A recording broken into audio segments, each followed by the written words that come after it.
Hey everyone, welcome to my channel Discover Study with your political science mentor प्रीति बोरा। दोस्तों आज हम करने जा रहे हैं लेक्चर नंबर 24 जो कि है पोस्ट स्ट्रक्चरलिज्म और पोस्ट कॉलोनियलिज्म। मैं आपको वैसे ही बता देती हूँ कि फिलहाल आपकी इंटरनेशनल रिलेशन की सारी थ्योरीज चल रही है, ठीक है। इंटरनेशनल रिलेशन में ऑलरेडी मैं आपको आइडियलिज्म, लिबरलिज्म, आपका रियलिज्म, न्यो लिबरलिज्म, न्यो रियलिज्म, आपकी Marxist theory, social constructivism, post modernism और फेमिनिस्ट थ्योरी, ये सारी थ्योरीज मैं ऑलरेडी करा चुकी हूँ। पोस्ट स्ट्रक्चरलिज्म और पोस्ट कॉलोनिज्म ये आपकी लास्ट थ्योरीज होंगी, ठीक है, जो आपकी इंटरनेशनल रिलेशन है। उसके बाद मैं आगे स्टार्ट करूंगी, राइट। इंटरनेशनल रिलेशन को ही आगे लेके जाऊंगी, देखेंगे कि स्टेट के एक्टर्स वगैरह, स्टेट का क्या रोल है, इंटरनेशनल ऑर्गेनाइजेशन का क्या रोल है, वो सब हम देखेंगे। This is lecture number 24। इससे पहले के 23 लेक्चर आ चुके हैं और इसमें स्टार्टिंग जब मैंने की थी तब मैंने आपको पॉलिटिकल थ्योरी से स्टार्ट किया था एंड फिर बीच में आईआर की डिमांड आ गई तो हमने सोचा कि आईआर पूरा कर लेते हैं। तो ये सारी जो क्लासेस हैं वो आपको मिल सकती है मुफ्त में। जस्ट आपको एक काम करना है, चैनल को सब्सक्राइब कर लो और नोटिफिकेशन ऑन कर लो, सो दैट कि कभी भी कोई वीडियो है तो आपके पास तुरंत पहुंच जाए, ठीक है।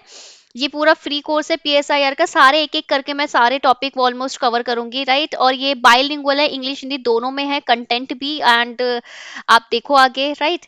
एंड मैंने आपको बोला है कि जब भी आपको कोई भी डाउट होता है ना, नीचे कमेंट सेक्शन में लिख दिया करो और वीडियो को ना लाइक करके शेयर जरूर करो, बिकॉज मोटिवेशन रहेगी तो वीडियो की फ्रीक्वेंसी और जल्दी जल्दी आएगी, राइट। स्टार्ट करने से पहले एक चीज बताना चाहूंगी, बिकॉज आपको पता है कि मैं अन अकेडमी में भी एजुकेटर हूँ एंड अन अकेडमी में मैं यूजीसी नेट पढ़ाती हूँ, ठीक है। यूजीसी नेट की क्लासेस लेती हूँ पॉलिटिकल साइंस के लिए।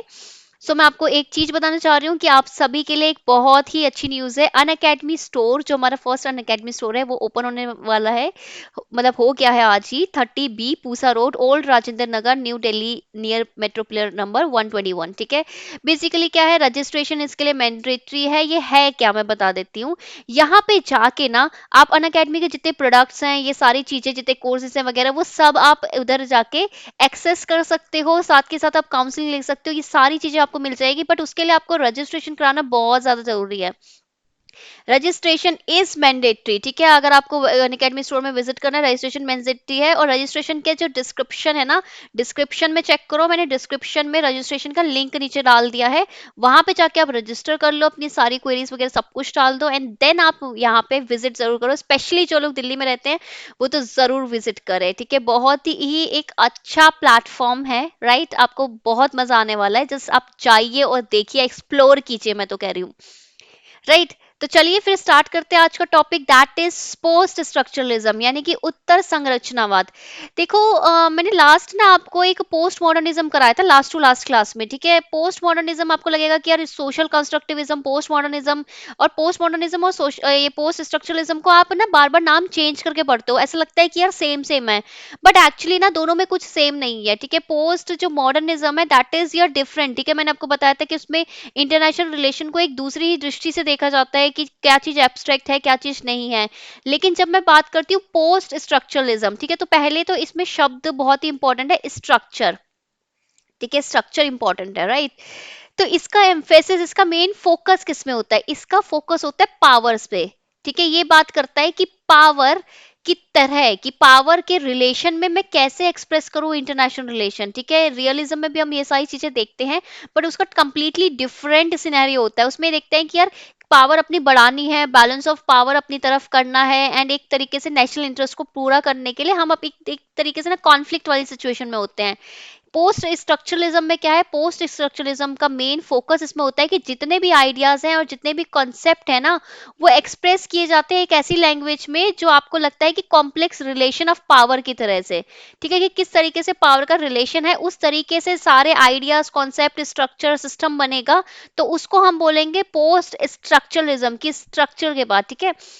इसमें अगर आप एक प्रोपोनेंट का नाम जो बहुत ही फेमस है अगर आप कोट करना चाहोगे, दैट इज माइकल फॉकल्ट, ठीक है। माइकल फॉकल्ट बेसिकली वो बोलते थे कि यार पावर और नॉलेज में ना बहुत ही ज्यादा एक कोरिलेशन है। पोस्ट स्ट्रक्चरलिज्म बेसिकली एक लिंक ढूंढते हैं किसके बीच में, पावर के बीच में और सिस्टम के बीच में, ठीक है।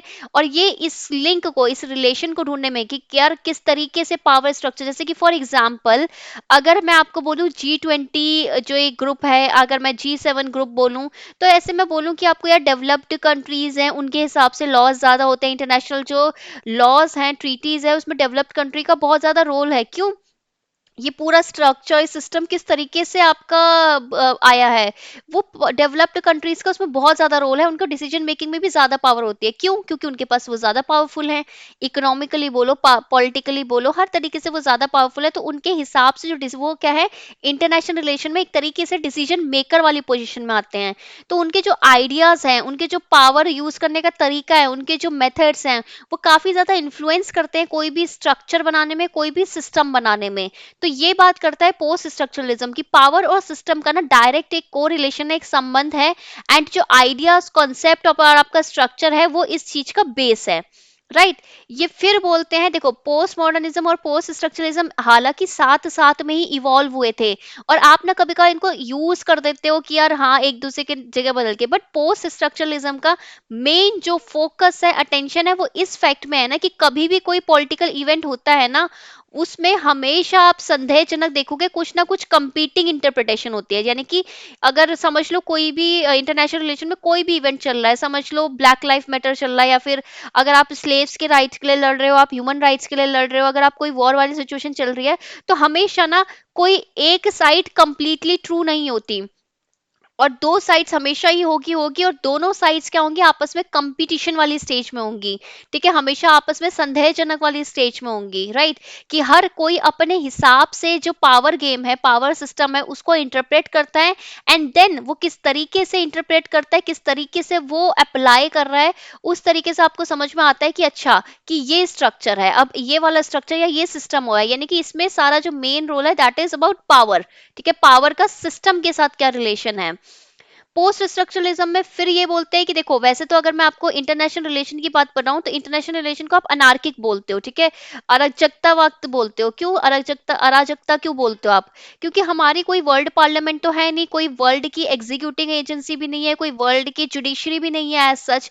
यानी कि जो स्टेट है वो फ्री है कि अपनी जो सोवरेनिटी को उनको जैसे यूज करना है वो वैसे यूज कर सकती है।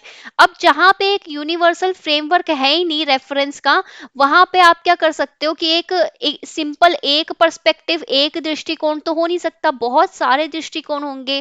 ठीक है, और कभी कभार ऐसा हो सकता है कि कंपीटिंग पर्सपेक्टिव भी हो, और हमेशा आपको ना कंपीटिंग पर्सपेक्टिव दिखने को मिलते ही मिलते हैं आपको इंटरनेशनल रिलेशन में।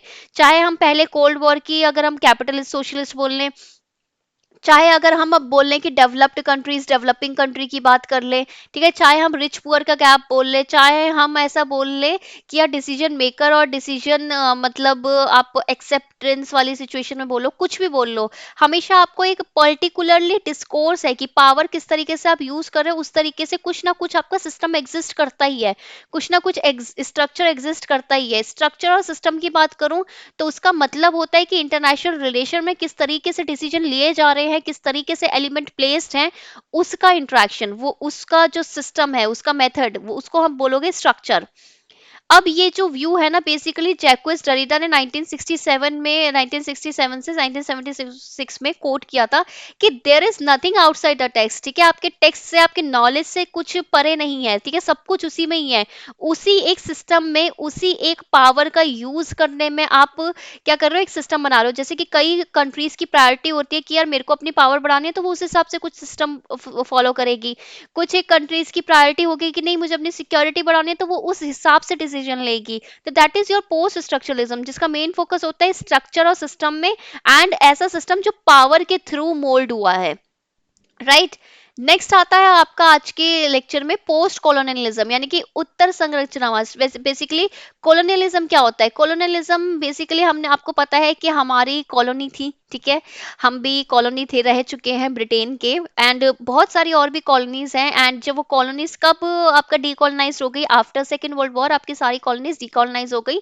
एंड उसके बाद हमने सोचा कि यार हमारे किस तरीके से पॉलिटिक्स चलेगी उसका डिसीजन हम खुद लेंगे। राइट हमने डेमोक्रेसी अपनाई, इस तरीके से हम धीरे धीरे एक एक फेज में हम डेवलप कर रहे हैं। ठीक है, तो पोस्ट कॉलोनियलिज्म, ये जो थ्योरिस्ट है ना पोस्ट कॉलोनियलिज्म, वो ये क्या बोलते हैं, वो बोलते हैं कि यार देखो कॉलोनियलिज्म चला तो बहुत बड़े टाइम तक है, ठीक है, ये जो इंपीरियलिज्म, कॉलोनियलिज्म, आपका साम्राज्यवाद वगैरह, ये सब उपनिवेशवाद होता है वैसे कॉलोनियलिज्म, और इंपीरियलिज्म को आप साम्राज्यवाद बोलते हो, ये काफी टाइम से चला है। और इतने टाइम से चलने के बाद ऐसा नहीं है कि आपको सिंपल जैसा हमारा पहले सिस्टम था वैसे ही रहा है, नहीं, इस कॉलोनियलिज्म के चलते हमारी चीजें जो भी कॉलोनीज थी उसमें काफी सारे बदलाव, काफी सारे चेंजेस आए हैं। तो पोस्ट कॉलोनियलिज्म कोशिश करता है एक्सपोज करने की, एक्सपोज मतलब होता है दुनिया के सामने लाना, पर्दाफाश करने की, कि यार ये जो कॉलोनियल रूल हुआ था इसकी कल्चरल डायमेंशन क्या थी, ठीक है, कि लेजिटिमेसी जो नॉन वेस्टर्न, जैसे आप हमेशा बोलते हो ना कि यार हम हमेशा ना जैसे वैल्यू करते हैं वेस्टर्न कल्चर को बहुत ज्यादा, कि यार इनके ये जो एनलाइटनमेंट वाले में जस्टिस वगैरह ये सारे जितने भी लिबर्टी इक्वालिटी ये सारे कॉन्सेप्ट्स आए, ठीक है, आए, बहुत सही है, बट आप उसको एज इट इज कॉपी करके अपने कंट्री में नहीं यूज कर सकते। आप हमारे भी, अगर मैं आपको एग्जांपल देती हूँ, हमारा भी कॉन्स्टिट्यूशन में आप जब भी कोई भी कॉन्सेप्ट देखो इक्वालिटी वगैरह का, हमने जरूर वहां से उठा जरूर रखा है, हमने यूज अपने हिसाब से किया है, ठीक है, हमारी जनता के हिसाब से किया, हमारी जनता के हिसाब से हमने उधर रीजनेबल रिस्ट्रिक्शंस लगाई हैं। तो बेसिकली हम बोलते हैं कि यार सिर्फ वेस्टर्न कल्चर ही इंपॉर्टेंट नहीं है, जो एशियन कल्चर है, जैसे कि जो ओरिएंटलिज्म था, ओरिएंटलिज्म होता है स्टडी ऑफ द ईस्ट बोलते हैं ओरिएंटलिज्म को। एडवर्ड सेड ने ओरिएंटलिज्म का कॉन्सेप्ट किया था, मैं बताती हूँ आपको। उसमें बोलते हैं कि नॉन वेस्टर्न जो कल्चर है, जो एंटी वेस्ट आइडियाज है, ठीक है, जो एंटी वेस्ट आइडियाज हैं, हमारा जो कल्चर है, संस्कृति है, हमारी जो परंपरा है, ट्रेडिशन है, उसकी क्या लेजिटिमेसी है, उसकी क्या वैधता है, और किस तरीके से वो हमें हेल्प कर रहा है आगे बढ़ने में। जैसे कि अगर मैं नॉन वेस्टर्न कल्चर का बात करूंगी, तो इंडियन डेमोक्रेसी का कैरेक्टर बाकी डेमोक्रेसी से अलग है, ठीक है, हमारा अलग डेमोक्रेसी है, उनका अलग है। जैसे कि फॉर एग्जाम्पल, जैसे आप बोलते हो ना कि कभी कभी मिस्टीरियस इज इनक्रूस्टेबल, क्या बोलते हैं, चाइनीज, लस्टफुल टर्क, ठीक है, इस तरीके से हम बोलते हैं शब्द। तो कह रहे हैं कि यार ये जो चीजें हैं ये कैसे बना दी है, ये कॉलोनियल रूल की ही निशानी है कि उन्होंने ऐसे टैग दे रखे हैं। अब मैं बात करती हूँ एडवर्ड सेड की, ठीक है, एडवर्ड सेड ने एक कॉन्सेप्ट डेवलप किया था जिसको हम ओरिएंटलिज्म बोलते हैं, ठीक है, ओरिएंटलिज्म, प्राच्यवाद, ठीक है। ओरिएंटलिज्म बेसिकली क्या होता है, बेसिकली जब हम पहले पढ़ते थे कॉलोनियलिज्म में कि स्टडी ऑफ द ईस्ट, की ईस्ट का कल्चर, ईस्ट का ट्रेडिशन, ईस्ट के तौर तरीके सीखो सो दैट उन पे रूल करना ईजी हो जाए, उसे ओरिएंटलिज्म स्टडी बोलते थे। जब वो अंग्रेज भी आए थे तो पढ़ के आए थे, तो एडवर्ड सेड ने बोला कि नहीं भाई, ओरिएंटलिज्म इंपॉर्टेंट है ये हाईलाइट करने के लिए कि जो वेस्टर्न कल्चर है और जो पॉलिटिकल हेजिमनी है ना, पॉलिटिकल हेजिमनी मतलब है कि राजनीतिक आधिपत्य है ना, ऑल ओवर द वर्ल्ड, ठीक है, ऑल ओवर द वर्ल्ड, ये जो कॉलोनियलिज्म था उसका क्या एक्चुअली परिणाम हुआ, और ये जो स्पेशली ओरिएंट के ऊपर इन पर्टिकुलर, और एलेबोरेट करना कि यार स्टेरियोटिपिकल फिक्शंस की, जैसे आपको मिथ्या नहीं बना रखी थी कि यार हम लोग इंफीरियर हैं और ब्रिटिश वाले सुपीरियर हैं, इसी बेसिस पे तो रूल कर पाए थे ना। तो उन सब चीजों को सामने लेके आना, ये भी चीजें सामने लेके आना कि जो नॉन वेस्ट पीपल हैं और नॉन वेस्ट कल्चर है, यानी कि हमारा जो अपना कल्चर है वो कितना डेवलप्ड है एंड कितना आगे वो जा सकता है, ठीक है, इन सब चीजों को आगे लेके आने है पोस्ट कॉलोनियलिज्म का बेसिक एम, कि यार हमारा जो ईस्ट वाला कल्चर है, ईस्ट वाले तौर तरीके, ईस्ट वाले जो नॉर्म्स हैं वो भी इक्वली इंपॉर्टेंट है। अगर मैं कोट करूं, सिर्फ राजनीति ऐसा नहीं है कि वेस्टर्न उससे कुछ आई है, अगर आप चाणक्य का अर्थशास्त्र देखोगे या फिर हमारे ऋग्वेदा देखोगे तो उसमें भी बहुत ज्यादा रिच आपको पॉलिटिक्स या फिर एक स्टेट क्राफ्ट आपको देखने को मिलता है। जो पोस्ट कॉलोनियलिज्म है वो बोलते हैं कि जो कल्चरल आप बायस करते हो ना, ये कॉलोनियलिज्म की वजह से हुआ है, उपनिवेशवाद की वजह से हुआ है। हम हमेशा ऐसे बोलते हैं कि यार सब्जुगेट करना, ठीक है, नीचा दिखाना कॉलोनाइज्ड पीपल को, ये सब ये किसकी देन है, कॉलोनियलिज्म की देन है। इन्होंने ये भी बोला कि ये जो इसका इम्पैक्ट है ना वेस्टर्न स्टेट का, ये कॉलोनियलिज्म डीकॉलोनाइजेशन होने के बाद भी रहा है। अगर आप इंटरनेशनल कम्युनिटी देखोगे तो इनका जो से है, ये जो इनका जो एक तरीके से रोल है इंटरनेशनल मतलब एरेना में डिसीजन लेना, इंटरनेशनल एरेना में कोई भी चीज डिसाइड करना, कुछ भी चीज इशू सॉर्ट करना या फिर कॉन्फ्लिक्ट सॉल्व करना, अपने नए नए आइडियाज लेके आना, तो इनका ज्यादा है। तो हमने बोला कि यार अब क्या है, अब वक्त है कि हम वैल्यू करें अपनी ईस्ट वाली चीजों को एंड अथॉरिटी को, ठीक है, क्लेम करें। इस व्यू में हमने बोला कि एक ह्यूमैनिटेरियन इंटरवेंशन चाहिए, ठीक है। इस human in this view humanitarian intervention can be seen as an example of Eurocentrism, कि आप हमेशा जो यूरोप के जो आइडियाज हैं उसको अगर तुम मेन एम लेके चलते हो ना, तो उसमें एक ह्यूमैनिटेरियन इंटरवेंशन चाहिए, forcible intervention on alleged humanitarian grounds and for that matter other form of interference in developing world, ठीक है। आपको पता है कि डेवलपिंग वर्ल्ड की अगर मैं बात करूं, उसमें हमें एज इट इज अगर हम ये आइडियाज नहीं अपनाना चाह रहे, तो हमें क्या करना पड़ेगा कि हमें जो अपने एम है, अपने दिमाग में अपना जो हमारे जो कल्चर है, हमारा जो आपके मतलब तरीका है देखने का, कुछ नॉर्म्स को, कुछ आइडियाज को, जैसे idea of equality, idea of liberty का हमारा देखने का तरीका है, उसमें ये देखना पड़ेगा कि हम अपने उस अकॉर्डिंग, अपनी सिचुएशन के अकॉर्डिंग, अपनी परिस्थिति के अकॉर्डिंग कैसे यूज कर रहे हैं, और ना ही सिर्फ हम अपने लेवल पे यूज कर रहे हैं, बट उसका हम इंटरनेशनल प्रमोशन किस तरीके से कर पा रहे हैं, राइट। क्योंकि हमें ये जो न्यो कॉलोनिज्म टाइप का चल रहा है ना, इस सब चीजों से थोड़ा आगे बढ़ना है, राइट। तो ये था आपका पोस्ट कॉलोनियलिज्म, ठीक है, पहले पोस्ट स्ट्रक्चरलिज्म और पोस्ट कॉलोनियलिज्म। तो बेसिकली हमने अप्रोचेस जितनी है इंटरनेशनल रिलेशन को पढ़ने की, वो सारी अप्रोचेस खत्म कर ली है। नीचे दिए गए टेलीग्राम चैनल को जरूर ज्वाइन कर लीजिएगा, बिकॉज मैं आज ही जितना भी कल मैंने पुराना वाला जो जितने भी काम है वो सारे डाल दूंगी इसमें, ठीक है, इस लेक्चर में डाल दूंगी, यहाँ पे नोट्स डाल दूंगी। एक दो दिन लगेंगे बस, ठीक है, वो डल जाएंगे वहां पे।